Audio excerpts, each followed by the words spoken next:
أعوذ بالله من الشيطان الرجيم. بسم الله الرحمن الرحيم.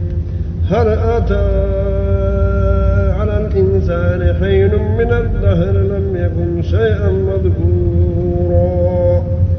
إنا خلقنا الإنسان من نطفة أمشاج نبتليه فجعلناه سميعا بصيرا إنا هديناه السبيل إما شاكرا وإما كفورا إنا أعتدنا للكافرين سلاسل وأغلالا وسعيرا إن الأبرار يشربون من كأس كان مزاجها كافورا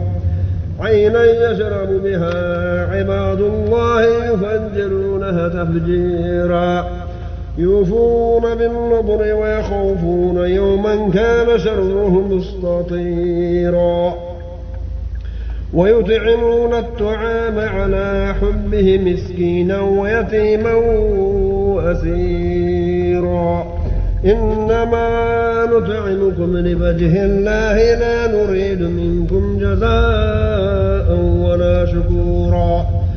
إنا نخاف من ربنا يوما عبوسا قمطريرا فوقاهم الله شر ذلك اليوم ونقاهم نضرة وسرورا وجزاهم بما صبروا جنات وحريرا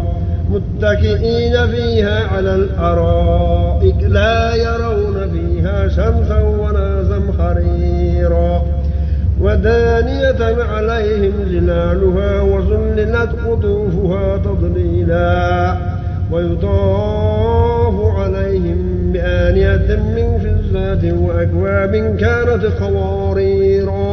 قوارير من فضة قدروها تقديرا ويسقون فيها كأسا كان مزاجها زنجبيلا عينا فيها تسمى سلسبيلا ويطوف عليهم ولدان مخلدون إذا رأيتهم حسبتهم لؤلؤا منثورا وإذا رأيت ثم رأيت نعيما وملكا كبيرا عاليهم ثياب سندوس خضر واستبرق وحلوا أساور من فضة وسقاهم ربهم شرابا طهورا إن هذا كان لكم جزاء وكان سعيكم مشكورا إنا نحن نزلنا عليك القرآن تنزيلا فاصبر لحكم ربك ولا تطع منهم آثما أو كفورا واذكر اسم ربك بكرة وأسيلا ومن الليل فاسجد له وسبحه ليلا طويلا إن